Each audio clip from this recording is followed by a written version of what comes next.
Bonjour à tous, mesdames et messieurs, soyez les bienvenus dans Instant Vérité et vous êtes dans Matin Bonheur.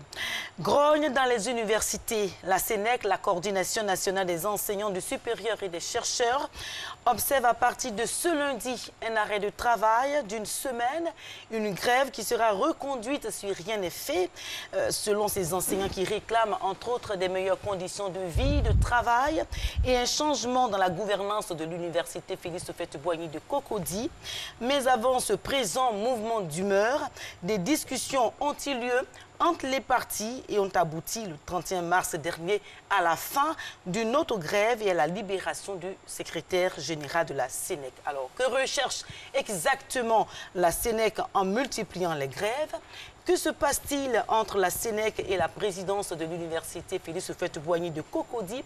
Que faut-il faire, mesdames et messieurs, pour mettre fin aux grèves récurrentes des enseignants-chercheurs? Alors, souvenez-vous, il y a 4 mois, nous recevions sur le plateau de Instant Vérité M. Abou Karamoko, le président de l'université de Cocody. Il s'est exprimé sur la crise survenue entre les enseignants-chercheurs de la CNEC et la présidence de la dite université.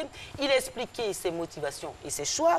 Aujourd'hui, nous recevons donc sur le plateau de Instant Vérité Johnson Kwasi Zamina, secrétaire général de la CNEC, la Coordination nationale des enseignants du supérieur et des chercheurs de Côte d'Ivoire. Il répondra, mesdames et messieurs, aux questions des Ivoiriens sur la grève de la CNEC. Alors, bonjour Johnson Kwasi Zamina. Bonjour. Alors, Monsieur Johnson Zamina, vous observez ce lundi un arrêt de travail d'une semaine. Alors, qu'est-ce qui motive cette autre grève?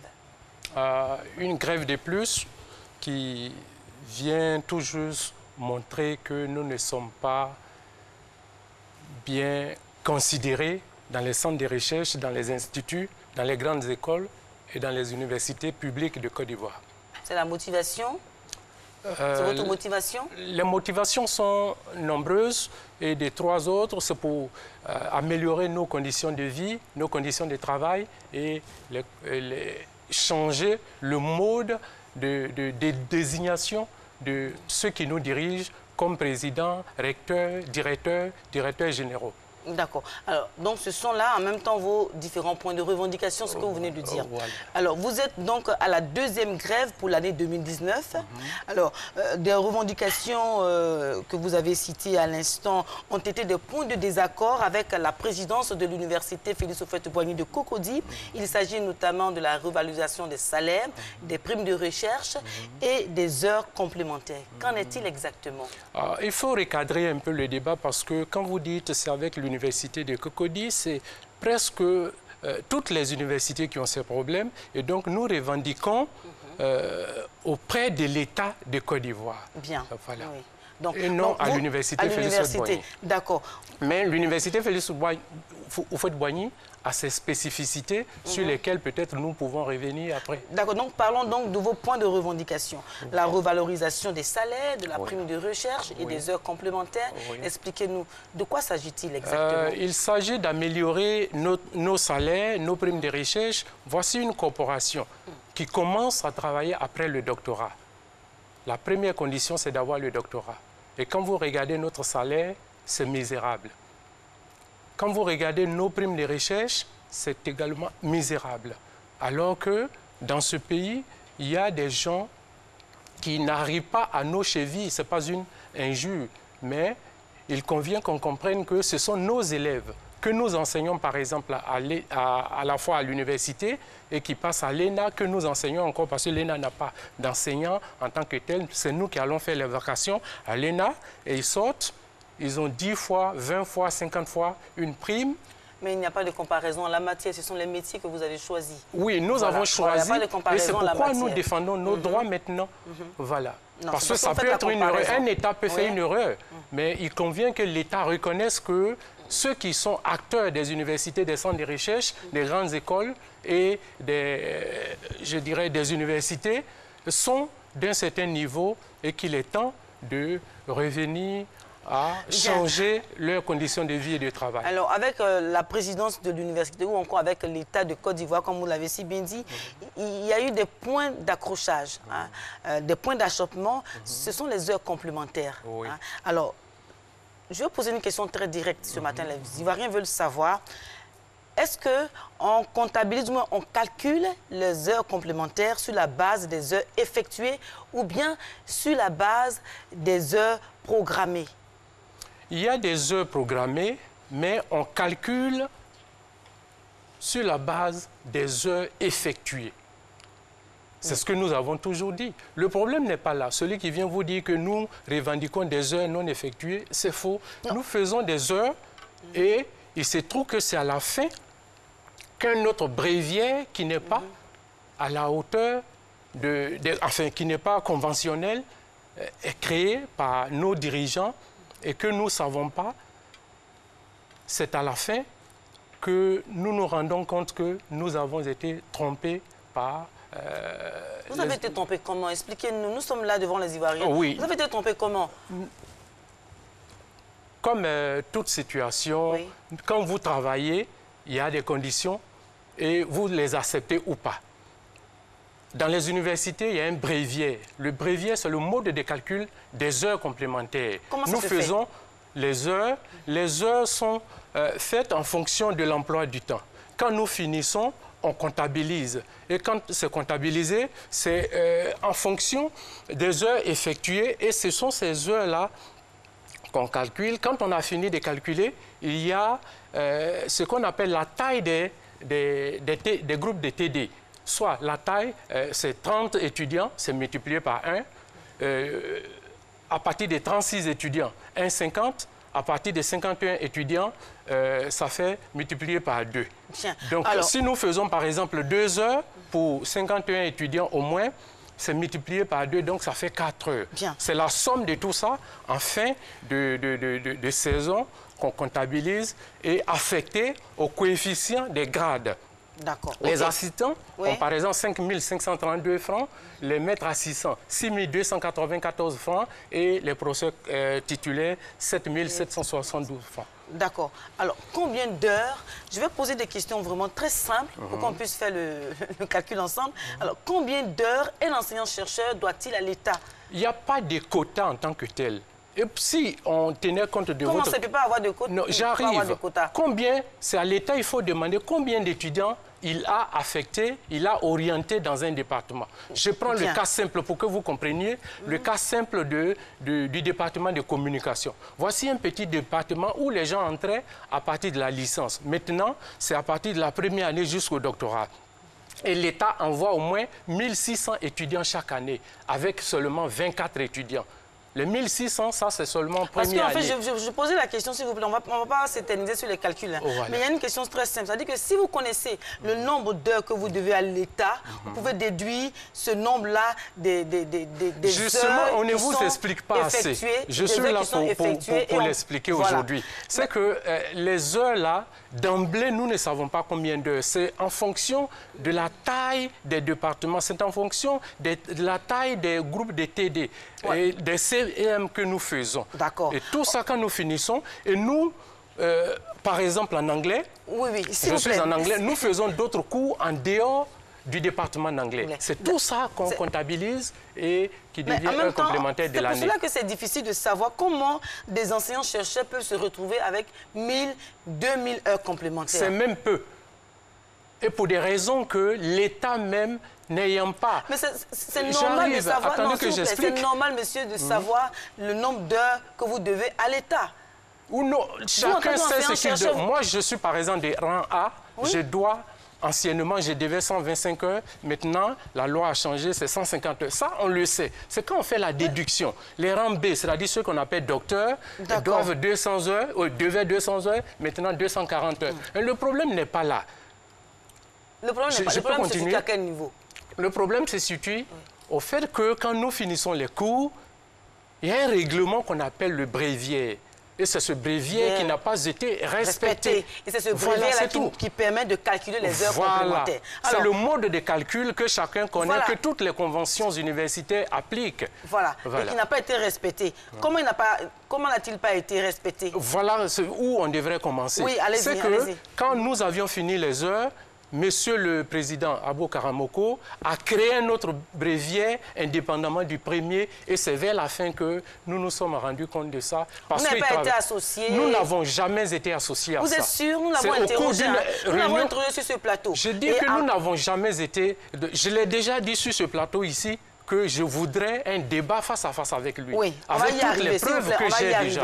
Autre point. Voilà. Donc, comme il a changé les bréviaires qui vous permettent de calculer les heures complémentaires, vous n'êtes pas d'accord avec lui. Voilà. Alors, donc, vous voulez... C'est comme si on change les règles d'un match après le match. Vous êtes sûr qu'il ne vous a pas associé à ce changement? Non. Vous êtes sûr? Je le dis et le répète, non. Mais lui, et tous les enseignants le savent. Lui, il répond à preuve, que non, tous les arbitrages. Associé. Par exemple, Mme Liramata a fait un arbitrage. Elle lui a donné tort. Les doyens qui sont là, qu'il a nommé lui-même, lui ont donné tort. OK.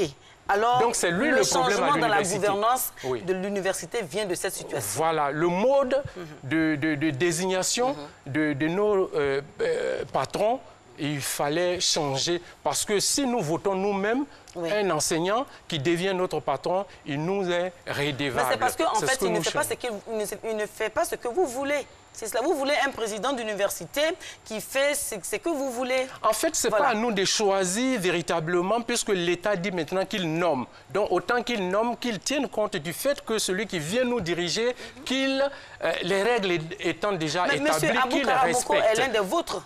C'est ce que je dis là, mais ne respecte pas les règles de l'université, c'est tout. Sinon, sa personne ne nous dit rien. Alors, donc, que proposez-vous pour la désignation de tous les hauts responsables dans les universités? Seulement un vote.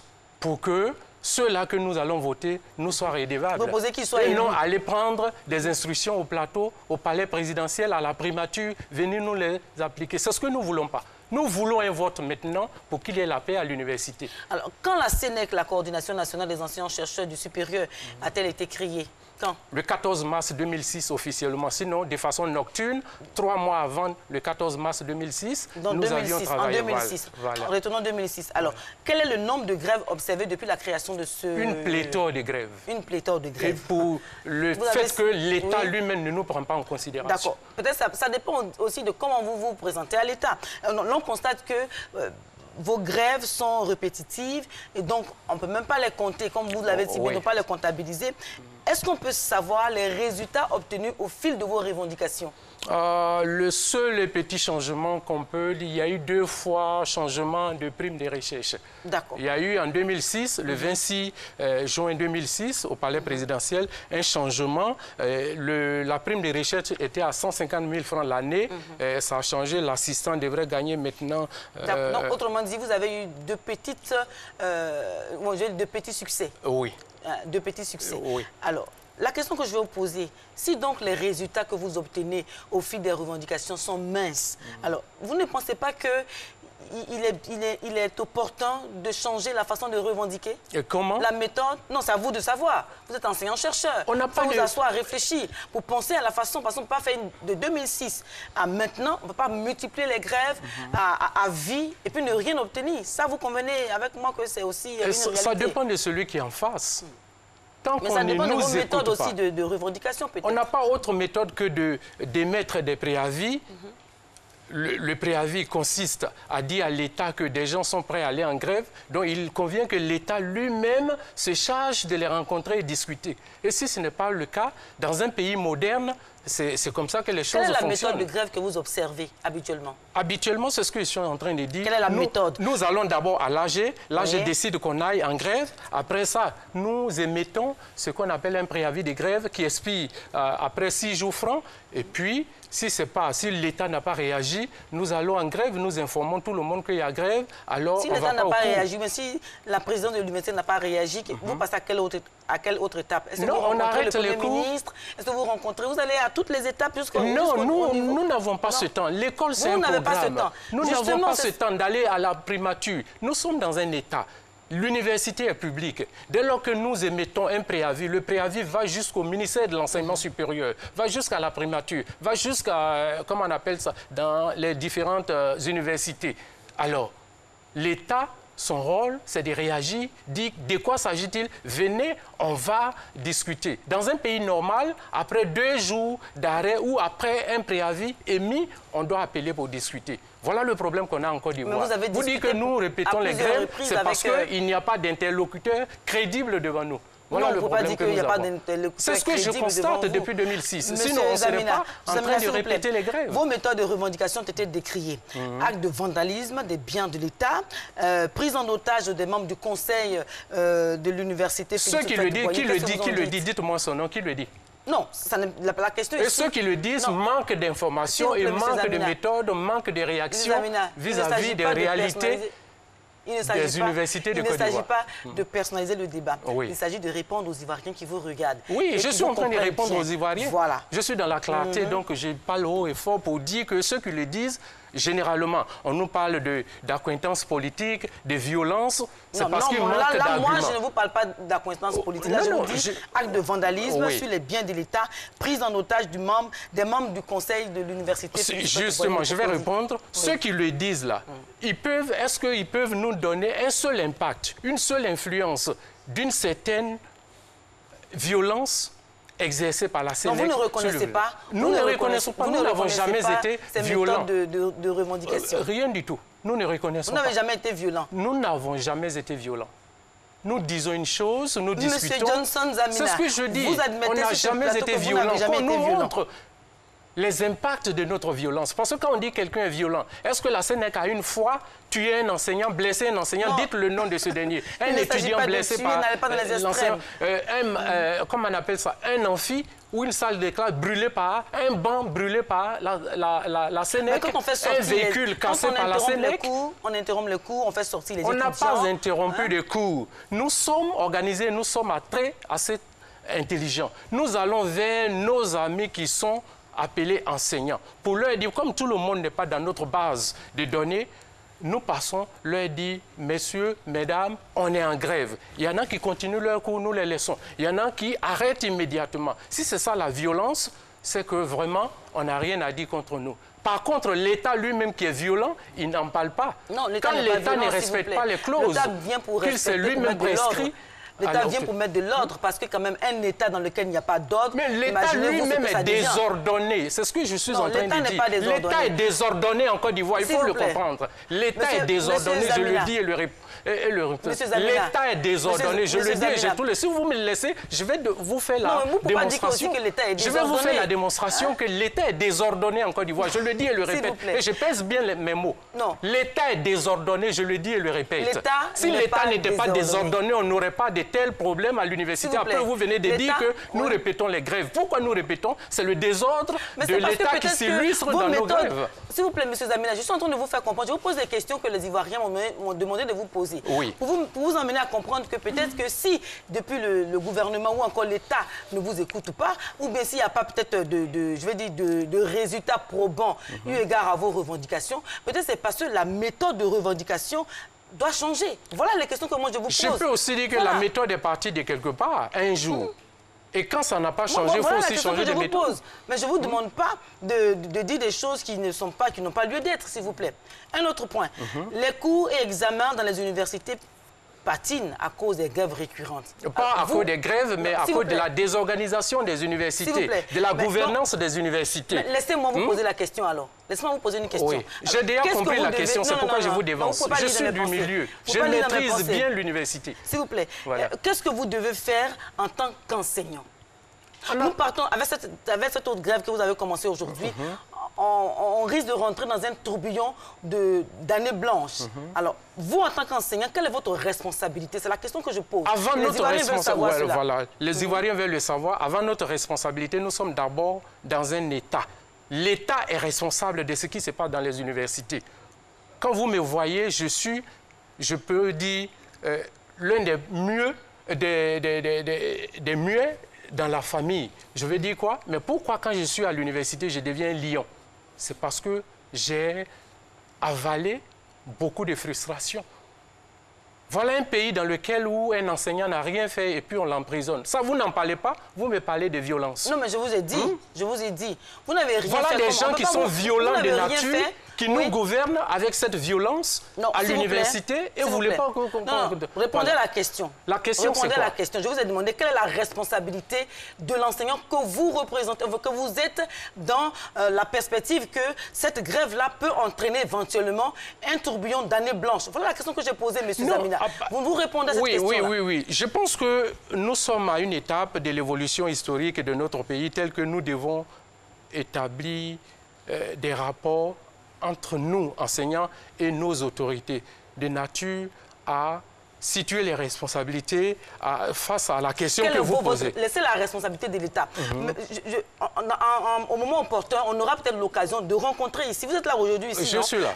Hier, j'ai rencontré M. Aboukara Moko. Il était là en février. Donc, on aura le temps de rencontrer l'État qui va venir répondre de ses responsabilités. Mais vous, en tant qu'enseignant, c'est la question. Les Ivoiriens vous regardent. Oui, nous, en tant qu'enseignants, il faut dire la vérité, nous n'avons pas, devant ces retards, nous n'avons pas de responsabilités. Pourquoi? Nous posons des problèmes de droit, de justice sociale. Oui. Ces problèmes ne sont pas résolus. Et on les met à plus tard. Et les problèmes grandissent. Aujourd'hui, vous dites que c'est nous qui sommes responsables du retard. Non, je n'ai pas dit que l'État n'arrive pas. Je vais vous dire... Quelle est votre responsabilité pour éviter que l'année 2019 notre responsabilité, c'est de dénoncer. Pour certaines facultés. Notre responsabilité, c'est de dénoncer. C'est ce que nous avons toujours fait. Moi, je suis là pour parler. En Côte d'Ivoire, je ne fais que parler. J'ai dit aux gens ce qu'ils ne veulent pas entendre. Monsieur Zamina, est-ce que ce présent arrêt de travail n'est pas finalement la grève de trop? C'est la grève de trop que l'État doit assumer. C'est ce que je voudrais dire. Il faut que l'État prenne ses responsabilités. Les enseignants n'ont pas de responsabilité. Nous n'avons qu'une responsabilité devant cette situation. Parce que tout le temps, nous posons des problèmes. Voici une université ou des universités... Est-ce que finalement, avec la multiplication des grèves et tout cela, est-ce que la Sénèc aura gain de cause? La Sénèc aura gain de cause parce que la Sénèc a pour rôle de dénoncer d'abord. Si elle dénonce que l'État ne prend pas ses responsabilités, nous sommes obligés de fermer. C'est ce qu'il faut parce que nous revendiquons nos droits. Vous arrêtez tout? Nous allons arrêter tout. Et les étudiants? Les étudiants? Et les étudiants? Nous aussi sommes étudiants de quelqu'un. Nous sommes enfants de certains parents. Moi, mon père et ma mère vivent encore. On ne peut pas tout arrêter, il faut penser, il faut trouver... En fait, je suis en train de vous emmener à comprendre que peut-être qu'il y a des concessions qu'il faut faire. Et ça, c'est ce que je vous pose comme question aujourd'hui. Ce sont des questions... Le samedi, nous étions à l'université. Ce sont des questions qui sont revenues. Est-ce que les enseignants ne peuvent pas faire des concessions? Le gouvernement ou l'État viendra ici aussi répondre. Voilà, donc moi, vous êtes là devant moi. Nous avons fait assez de concessions. Comme vous ne me laissez pas développer mes idées, c'est ce qui fait que nous sommes en retard et ça fait que les Ivoiriens peuvent ne pas nous comprendre. Nous avons fait assez de concessions.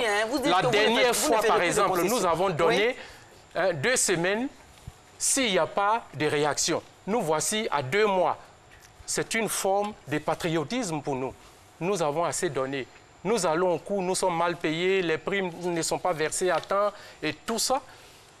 Nous pensons que ce n'est pas normal. Il faut réagir maintenant et donc je dirais que c'est l'État qui est responsable de tout ce qui se passe à l'université. Les enseignants aussi ont leur part de responsabilité. Non, pas du tout. Monsieur Johnson Zamina Kouassi, vous êtes le secrétaire général de la Sénèc, la coordination nationale des enseignants-chercheurs de Côte d'Ivoire. Merci d'être venu donc à Instant Vérité, donner vos motivations et vos choix relativement aux différents arrêts de travail qu'observe la Sénèc. Mesdames et messieurs, c'est donc la fin de Instant Vérité. Mais Matin Bonheur continue avec Alix et Marco. Mais avant, la publicité.